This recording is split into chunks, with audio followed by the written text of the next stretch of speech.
Hi, I've listened to about 500 hours of sales books in the past year. So here's my key takeaways that I really had to reset myself on because I was just looking for tricks of how to sell things.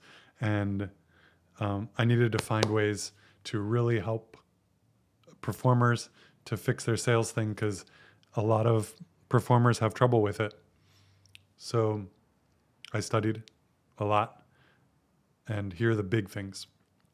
First, mindset. We want to get into a mindset of not,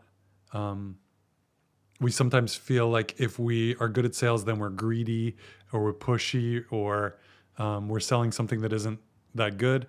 But instead, we need to get into a mindset of being of service, being generous, and being abundant.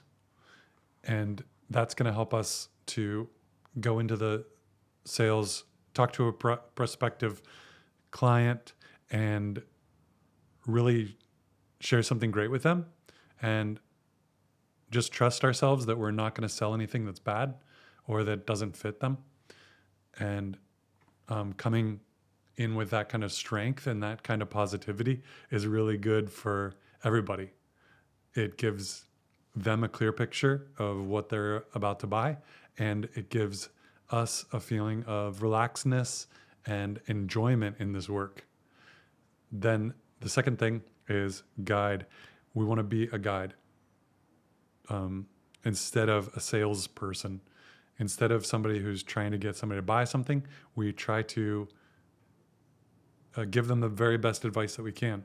So that might mean when we start to talk to somebody and they don't want the thing that we have, they think that they want something we have, or they want but they actually want something that's way cheaper, or they want something that's more complicated, or they want something, whatever, then we can talk to them as a guide.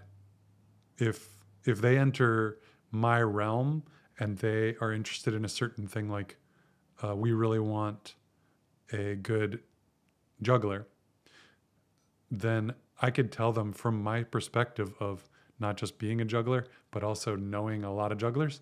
I can tell them the advice that they just wouldn't have. I can advise them. I can be a guide. And if I go into it, and that's a better way to go into a sales call, because the more you are a trusted guide, the more you're a trusted advisor. When you give somebody really good advice, they're more willing to take it. That's why when you go to a store and the salesperson says negative things about the product, then you trust them more because you feel like they're giving you a balanced evaluation of the product instead of trying just to serve themselves. You feel like they're trying to serve you, and they might be. The third thing is patience. Just feeling like we have to move toward the sale, or we're going to get rejected if we don't talk fast enough or whatever. A lot of times this happens with performers. You get an email that says, how much do you charge for a show? And immediately you want to get back to them with a really complete answer that just gives them the price, and then you can be done with it. Instead of that, if you want to get paid a lot for the jobs that you do and you want to provide a really high value thing, you want to do something that's quality for your best clients, then we need to do take some time and let people progress through the process in their own time, in a way. Don't let people be wishy-washy and waver and get lost and procrastinate so that eventually they book somebody else or they book a worse option.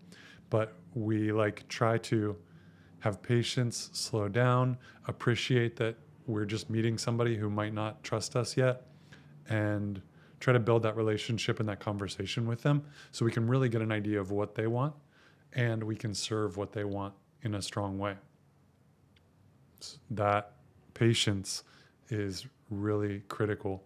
And if we enter with the wrong mindset, if we enter with a mindset of fear, of rejection, or feeling like we don't have enough of anything, then we're gonna try to speed through the process, or we're gonna try to apply blunt force to something that's a very human thing. People like to buy things. People like to buy good things. It's a fun experience. So we can give them the opportunity to do that. That's my video for today. All right.